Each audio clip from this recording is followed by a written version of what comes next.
The morning sun painted the glass walls of the tall building in gold.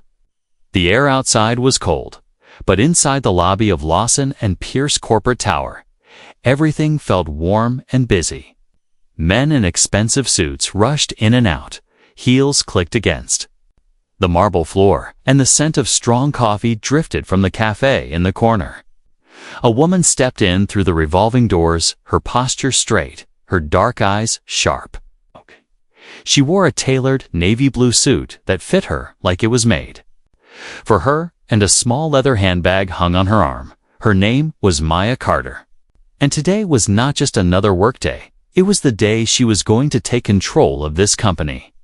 But nobody there knew that. The receptionist, a young woman with bright red lipstick and an expression that screamed, "I'm busy," glanced up and then down again. She didn't even smile. Maya walked closer to the desk, her heels making a steady, confident sound on the floor. "Good morning," Maya said softly. The receptionist barely looked up. "Yes. Can I help you?" she asked in a tone that made it sound like she didn't really want to. "I'm here for the board meeting," Maya replied, her voice polite. The receptionist frowned, scanning a list on her computer screen. "Name?" she asked quickly. "Maya Carter," came the answer. The receptionist's eyes flickered. Then her lips curled in a slight smirk. "I don't see your name on the main guest list, ma'am, so you'll have to wait outside until I check," she said. Her voice was firm, almost dismissive. Maya's eyebrows lifted just a little. Outside. She thought, "Is there a problem with me waiting here in the lobby?" she asked, still calm. The receptionist gave a tight smile. "This area is for company guests and VIPs only," she said. "If you're here for a job interview or to make a delivery, you'll need to wait outside." A man in a gray suit walked in right then, carrying nothing but his phone. The receptionist's face lit up for him. "Good morning, Mr. Thompson," she greeted cheerfully. "Please, go right in." Maya noticed how the man didn't even need to give his name.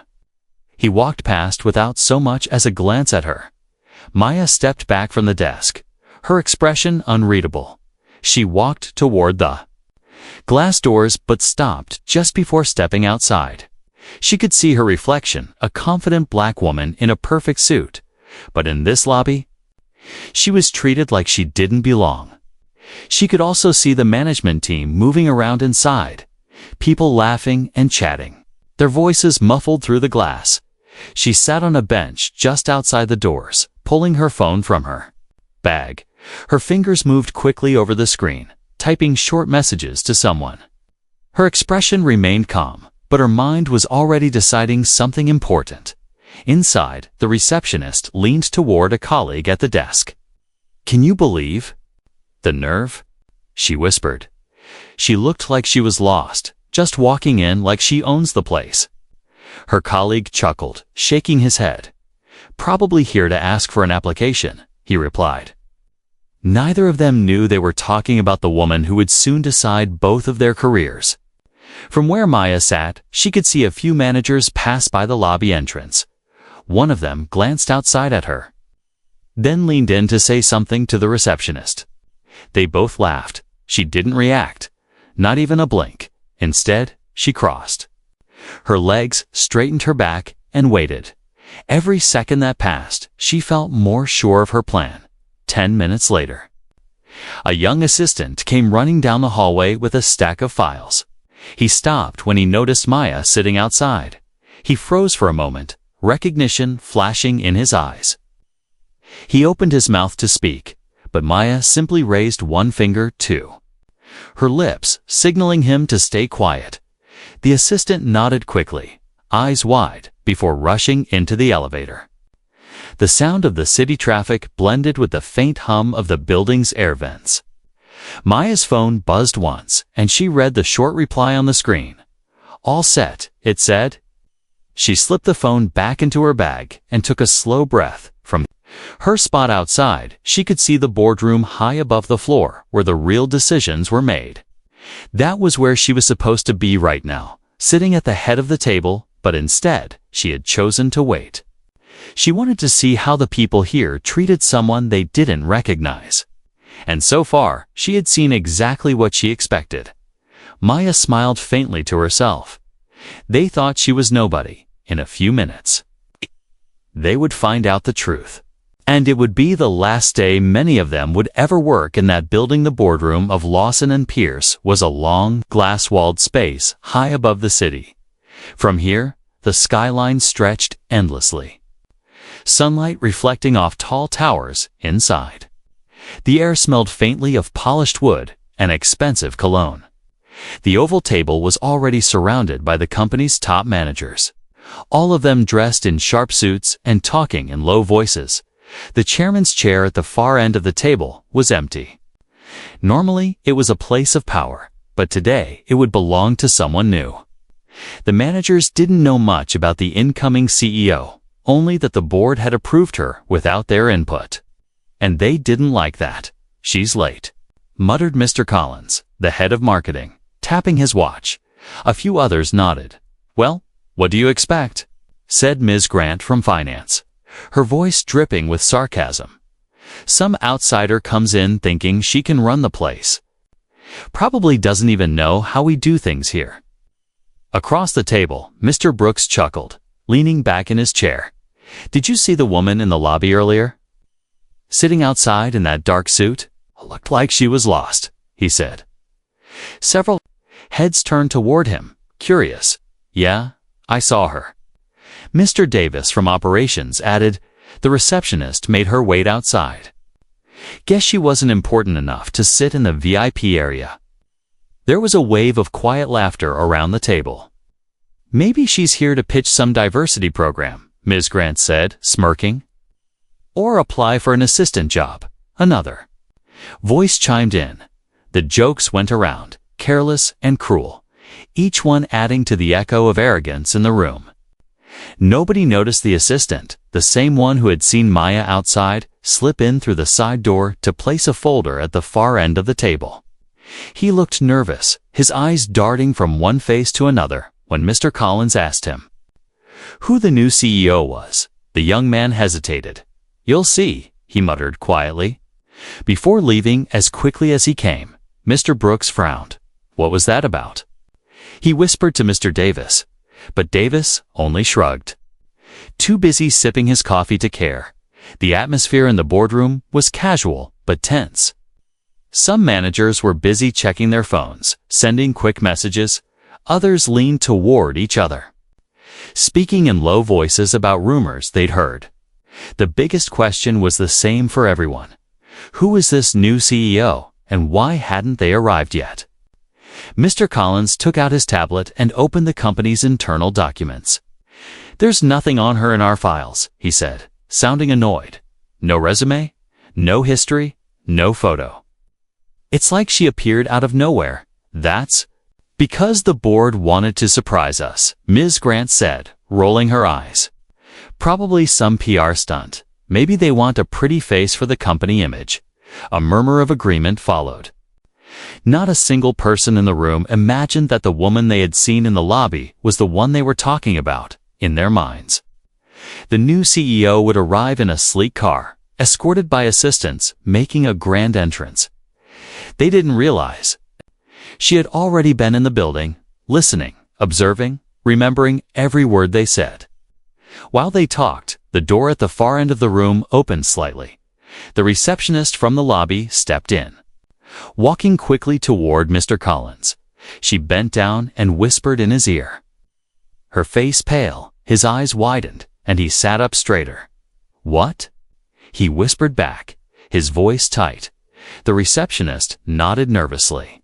"Yes. It's her," she said softly, "the woman outside. She's the CEO." The color drained from Collins's face. He leaned toward Ms. Grant. Whispering the news, her smirk vanished instantly, replaced by a stiff, awkward expression. She glanced toward the door, as if expecting Maya to walk in at any second. The whisper passed from one manager to another. Moving around the table like a slow wave of panic, Mr. Brooks straightened his tie. Suddenly remembering every joke he had just made, Mr. Davis rubbed the back of his neck, wishing he had kept his mouth shut. The atmosphere in the room shifted sharply.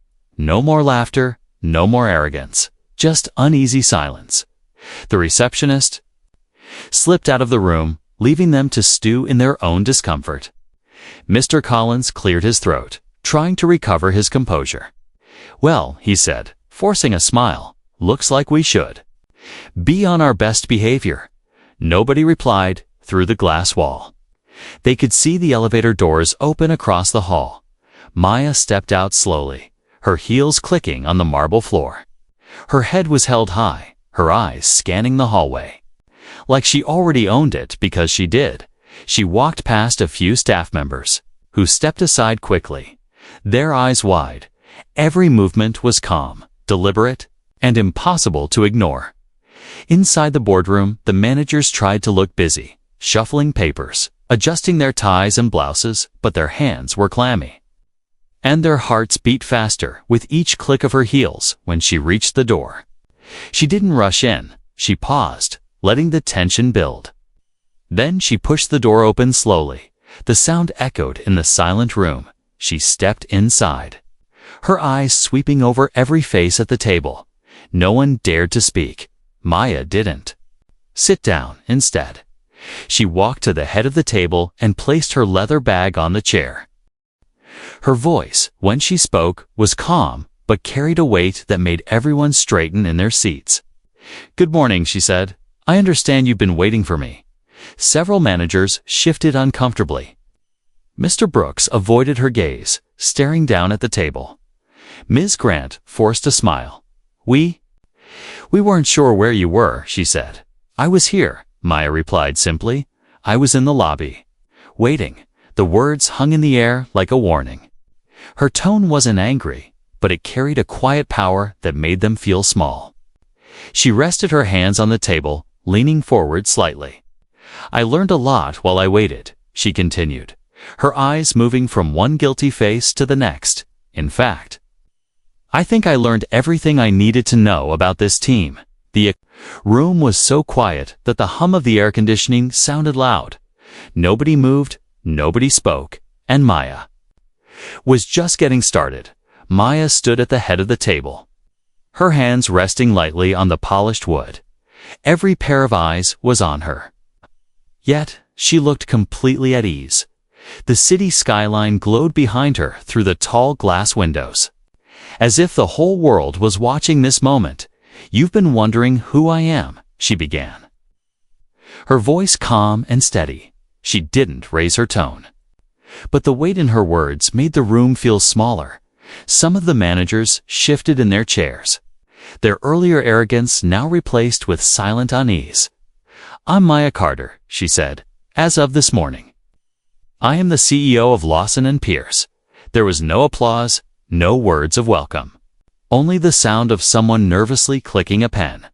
Her gaze moved slowly across the table, pausing just long enough on each person to make them squirm. "I arrived early today," she continued. "I wanted to see my new team before the introductions." She leaned forward slightly, her tone sharpening. "I didn't want to see the faces you show in meetings. I wanted to see who you are when you think no one important is watching." The silence grew heavier. A few eyes darted toward the door, as if looking for a way out. Maya straightened her posture again, her voice turning cooler in the lobby. "I was told to wait outside," she said. She let the words hang for a moment. "I watched you all walk past me without a single word, without even a look. Except for a few of you who laughed." The color drained from Ms. Grant's face. Mr. Brooks swallowed hard, his earlier jokes replaying in his mind like a crime scene. Maya reached into her bag and pulled out a small device. A recorder? She pressed a button, and suddenly the room filled with their own voices. Laughter, snide remarks, the receptionist's dismissive tone. Every word was clear, each sentence cutting through the air like a blade. Some of the managers froze in their seats. Others lowered their eyes. Unable to look at her, she let the recording play for a few seconds longer before pressing stop. "I didn't come here to embarrass you," Maya said softly. Her voice wasn't angry, but the disappointment in it was far worse. I came here to lead this company.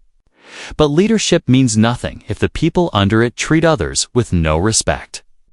A long pause followed. The only sound was the faint hum of the air conditioning.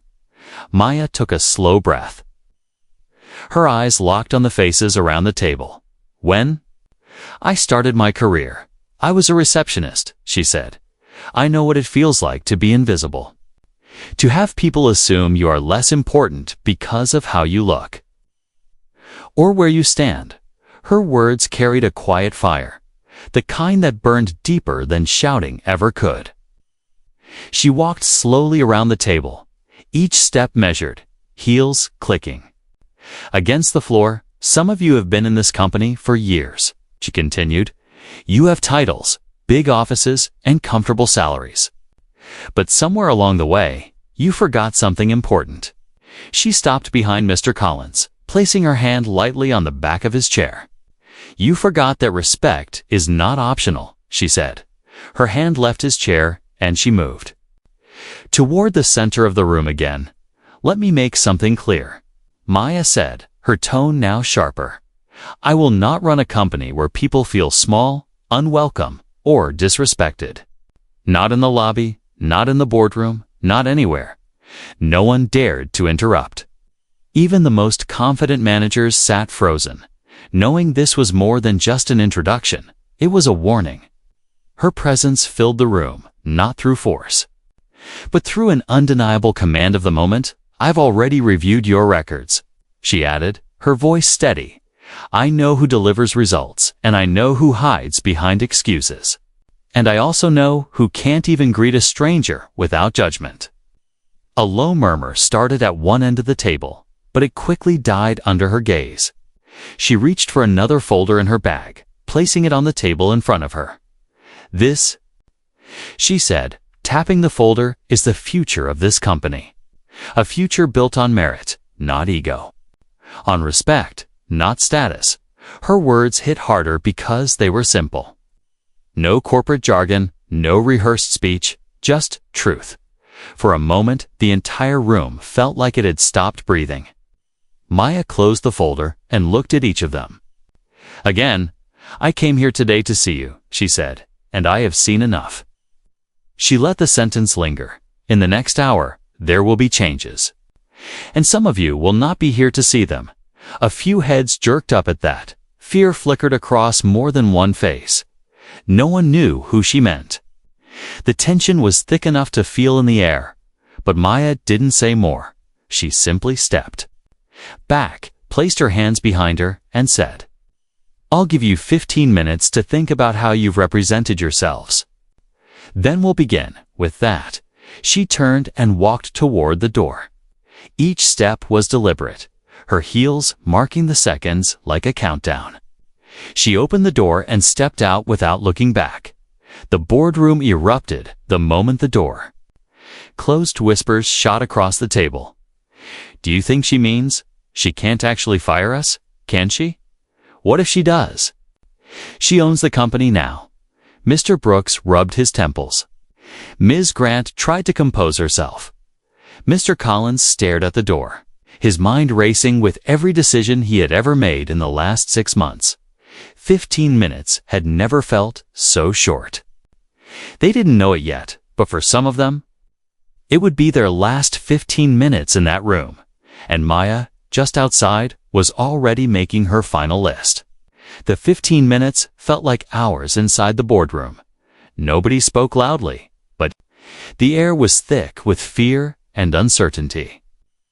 Some managers sat stiff in their chairs, staring at the table as if answers might appear there.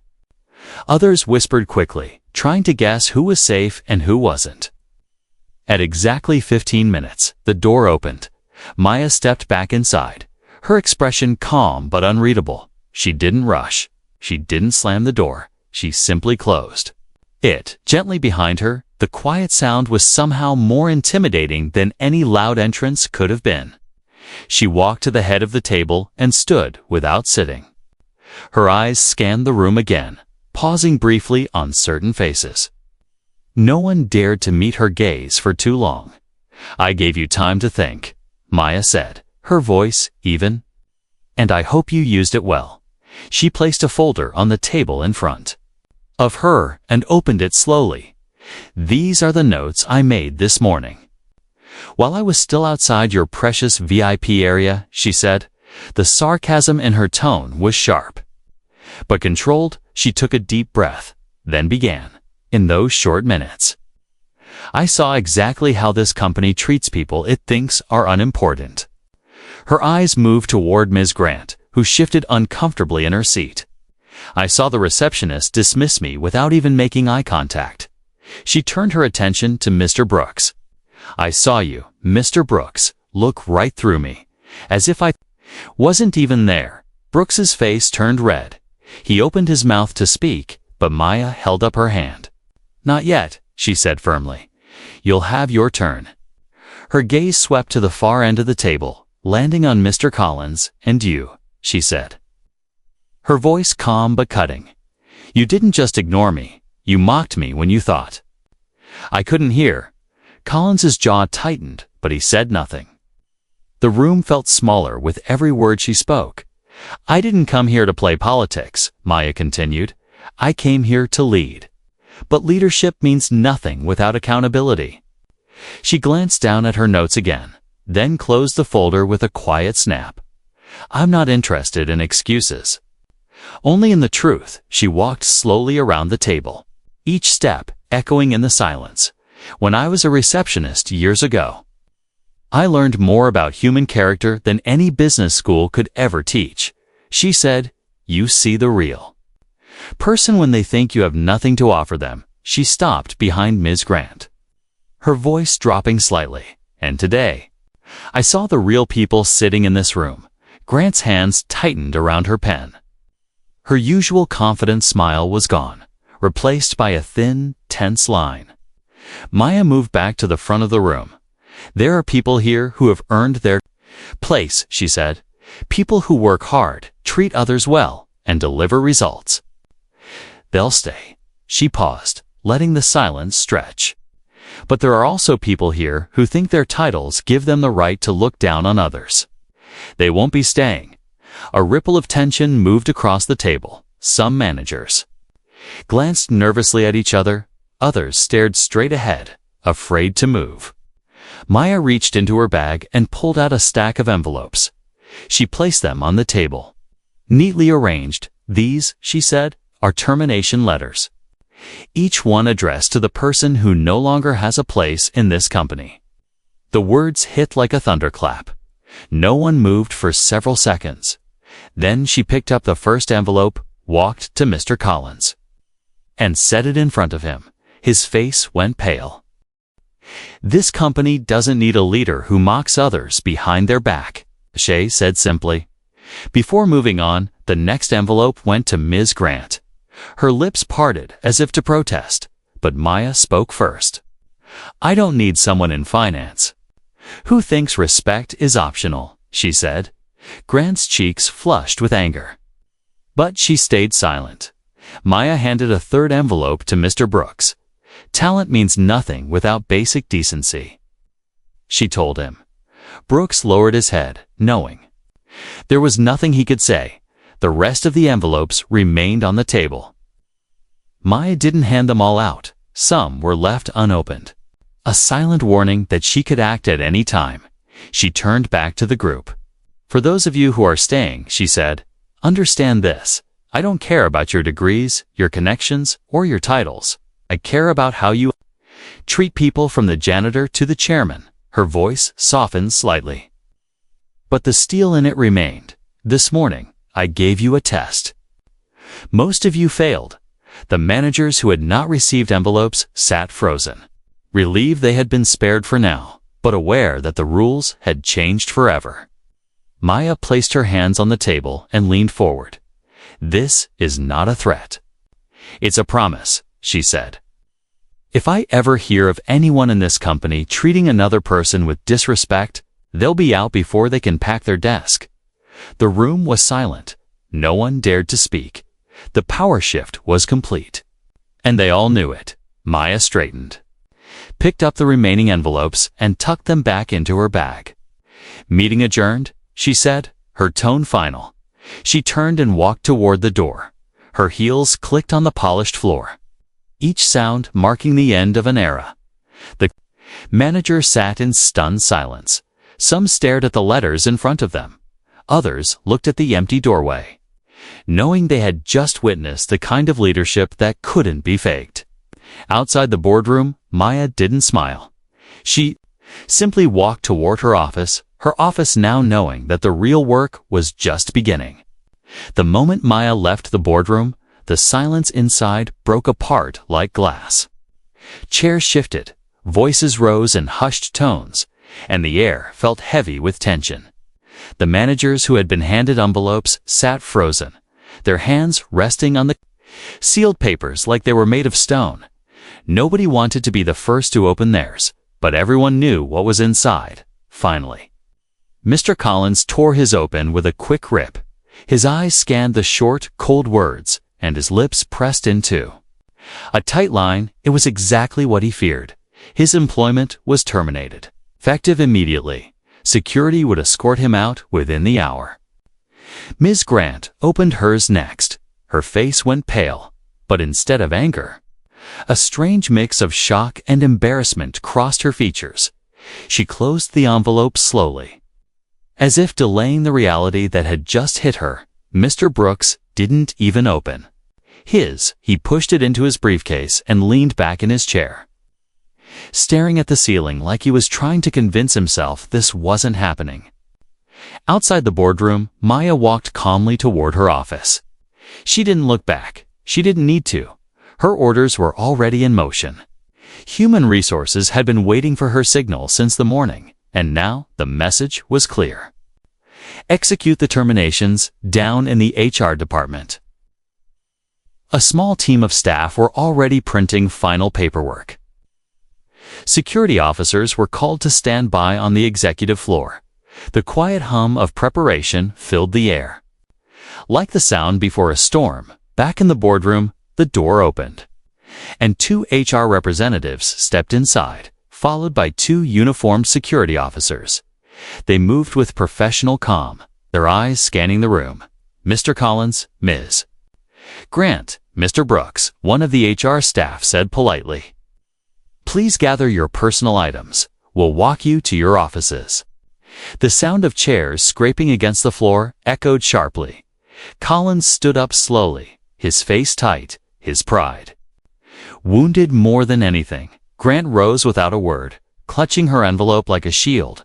Brooks was the last to stand, moving with the weight of someone who knew there was no point in resisting. The hallway outside the boardroom was quiet, but as soon as the three stepped out, whispers spread like wildfire. Employees leaned out of doorways, peeking over cubicle walls. Some looked surprised, others didn't. It was clear that the reputation of these managers wasn't spotless. Maya's executive assistant watched from her desk as the small procession passed.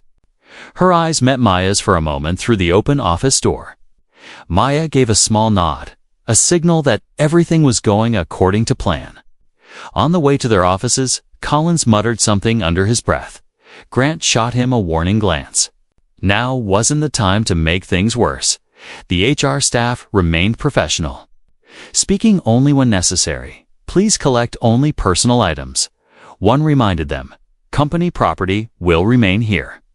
One by one, the nowformer managers entered their offices. The walls that once displayed their awards and framed degrees suddenly felt colder. Collins packed quickly, shoving papers and a photo frame into his briefcase. Grant moved more slowly, pausing to look at the desk where she had spent years building her career. Brooks simply grabbed his jacket and a few personal belongings, his movements heavy and slow. Outside in the hall, more employees were gathering. Some whispered to each other. Others simply watched, wide-eyed. It was rare to see high-level executives escorted out like this, and rarer still to see it happen so publicly. The security officers remained close, but they weren't aggressive. Still, Their presence made it clear that there was no turning back. When Colin stepped out of his office with his briefcase, the hall fell silent for a moment. Then someone at the far end of the corridor turned away quickly, pretending to be busy. Grant walked out next, her heels clicking sharply on the floor. She kept her head high, but her shoulders were tense. Brooks was last, keeping his eyes on the carpet, avoiding all eye contact. The group moved toward the elevator when the doors opened. The three stepped inside with the HR staff and security. The doors closed slowly, cutting them off from the floor they had once ruled. Back upstairs, the atmosphere shifted. The remaining managers sat quietly in the boardroom, the weight of what they'd just seen settling on their shoulders. For the first time, the power in the room didn't belong to them. Maya returned to the boardroom a few minutes later. Her steps measured and calm. She stood at the head of the table again. But this time, the room was missing 3 chairs. "Now," she said, "we can begin rebuilding." She looked around the table, her gaze steady but less sharp than before. "What happened today wasn't personal," she continued. "It was necessary. This company can't grow if the people leading it treat others with disrespect." She then turned toward the younger, quieter managers at the far end of the table. "For too long, voices like yours have been ignored in favor of louder, less respectful ones," she said. "That ends today." Her words landed with surprising warmth. It was the first time since she had walked into the building that morning that she allowed a hint of encouragement into her tone. Outside, the elevators opened again. This time, the sound of rolling suitcases echoed down the hall. Collins, Grant, and Brooks walked toward the exit, each pulling a small cart of personal belongings. Employees stepped aside to let them pass. Some offered polite nods, others kept their heads down. The glass doors at the front of the building slid open with a soft hiss. The cold air from outside rushed in, and the three stepped out, disappearing into the busy street just like that. Their time at Lawson and Pierce was over. Back inside, Maya walked past the receptionist who had made her wait that morning. The young woman's face was pale, her lips pressed tightly together. Maya didn't stop, but her voice was calm when she spoke. "We'll talk later," she said, before continuing toward her office. The building felt different now. Not lighter, not yet, but clearer. Everyone knew the rules had changed. The old ways were gone, and the new way had just been proven. Maya closed her office door behind her. She didn't smile, but she felt the faint satisfaction of a promise kept. She had told them there would be changes, and she had delivered. The day after the firings, the air inside Lawson and Pierce felt different. Gone was the heavy, arrogant energy that used to linger in the hallways. The offices felt quieter, but it wasn't an uncomfortable quiet. It was the kind of stillness. Before something new begins, Maya arrived early, as she always did. Her heels echoed on the marble floor as she walked through the lobby. This time, the receptionist stood up straight the moment she saw her. "Good morning, Miss Carter," she said quickly, her tone respectful. Maya nodded politely, not lingering, and headed for the elevator upstairs. The remaining managers were already gathered in the boardroom. They were on time, their voices low, their expressions more focused than before. There was no joking or whispering this morning, only the shuffle of papers and the quiet click of laptops being opened.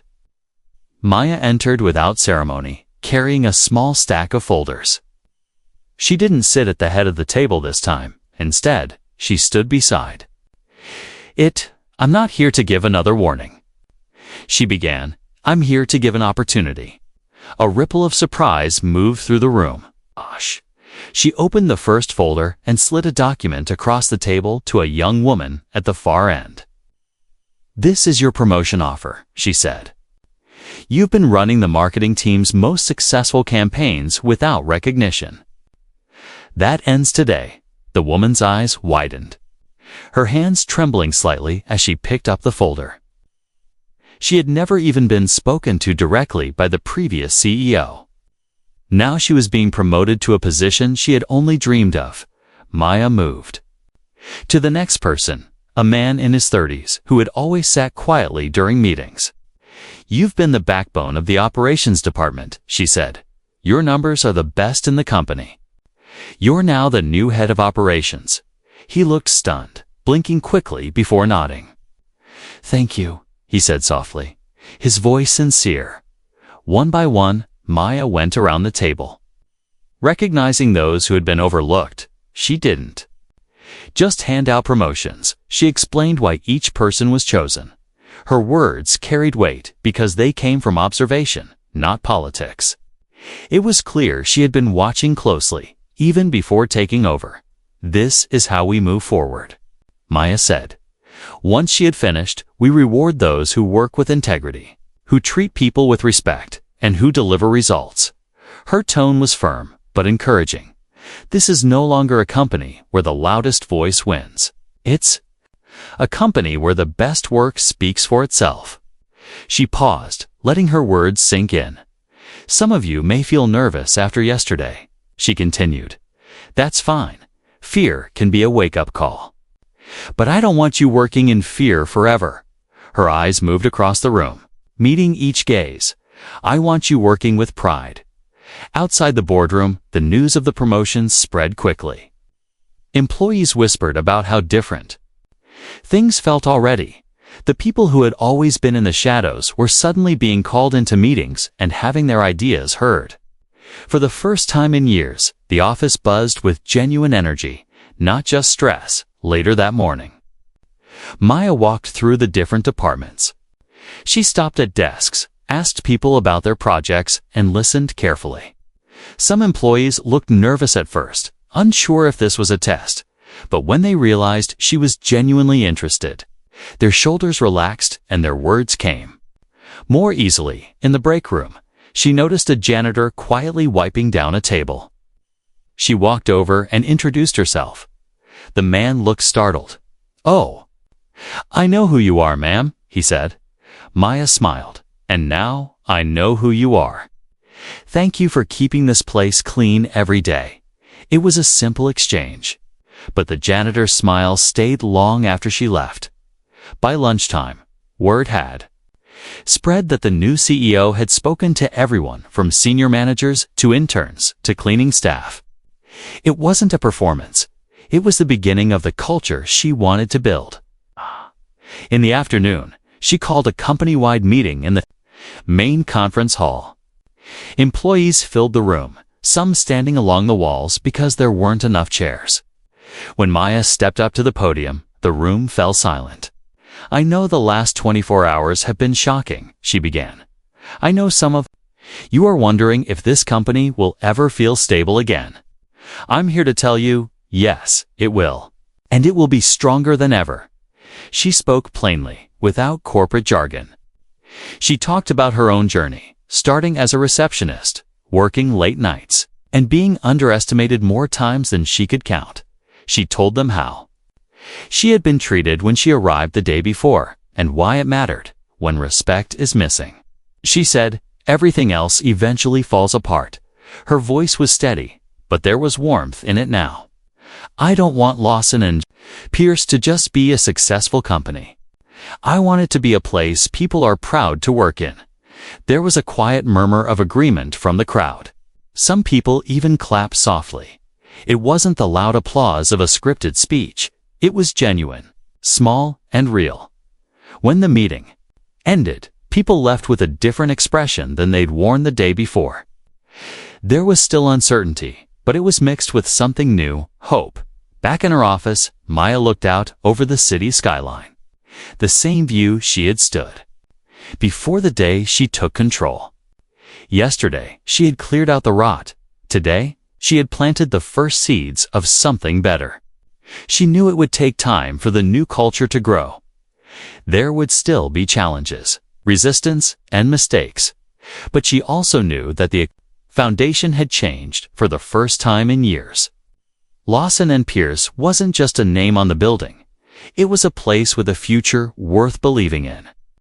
The sun was setting over the city. The glass windows of Lawson and Pierce glowed with soft shades of orange and gold. Inside her office, Maya stood near the window. Her hands resting lightly on the edge of the desk, she could see the streets below, full of people heading home, carrying the weight of another day for most of the day. She had been moving from meeting to meeting. She had spoken to new department heads, listened to plans for upcoming projects, and approved resources for ideas that had been ignored for years. She could feel the company breathing differently now. The air was lighter, the voices calmer, and even the footsteps in the hall carried less tension. But now, in the quiet of her office, she finally allowed herself a moment to think.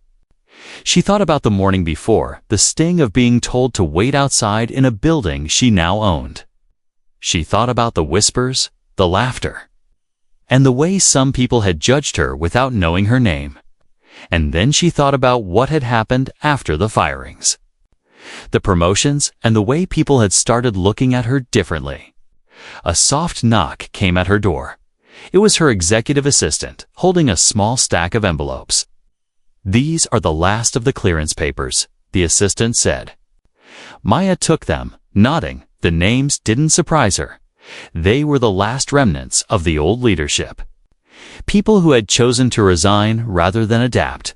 She placed the envelopes on the corner of her desk without opening them. The assistant hesitated before speaking again. "Ms. Carter." "There's a lot of talk in the building today," she said. Maya raised an eyebrow. "Good talk or bad?" The assistant smiled faintly. "Both, but more good than bad." Maya let out a quiet breath. "That's a start," she said, when the assistant left. Maya walked to the small cabinet in her office and pulled out a framed photo. It was an old picture of her in her 20s, standing at the front desk of her first job as a receptionist. She remembered the cheap desk, the flickering overhead lights, and the way people had often walked past her like she wasn't there. She set the frame on the shelf beside her books. It's a silent reminder of where she came from that evening.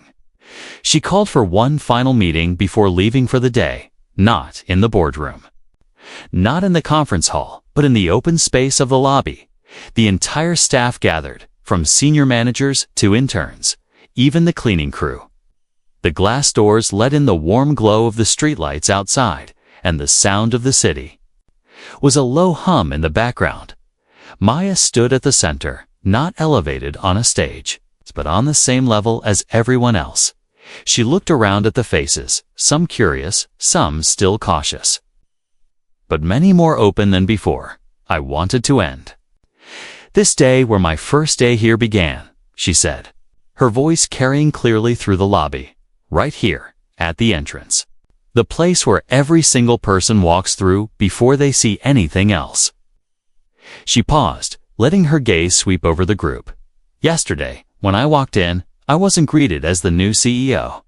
I wasn't even greeted as a guest." She said, "I was told to wait outside, because I didn't look like I belonged." The silence in the lobby deepened.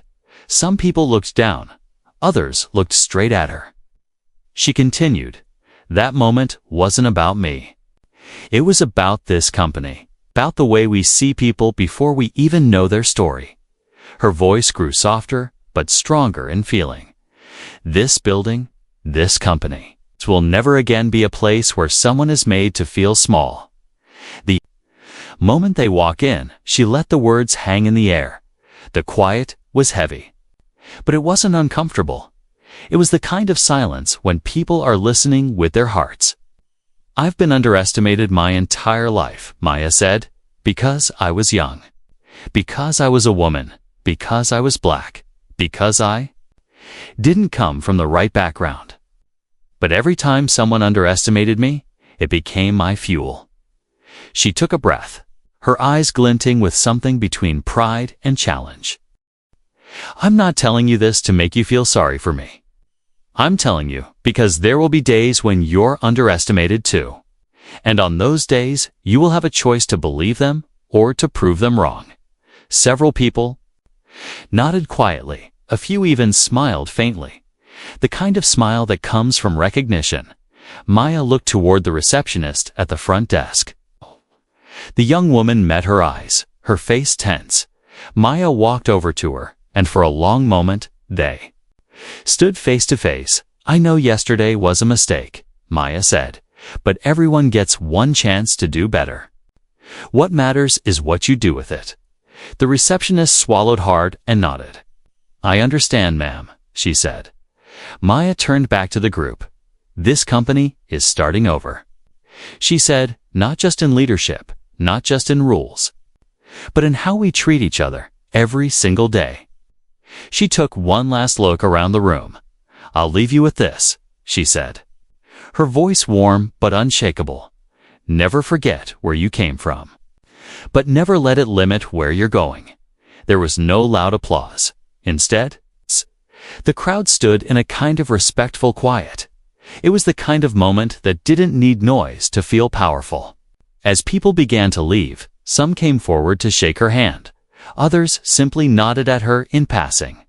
The janitor from earlier in the day gave her a small salute, and she smiled back when the lobby was almost empty. Maya stepped outside into the cool evening air. The city lights stretched out in front of her. She took a slow breath, knowing that tomorrow would bring new challenges. But she also knew something else. This company was hers now, not just in name, not just on paper, but in spirit, and that was the real victory.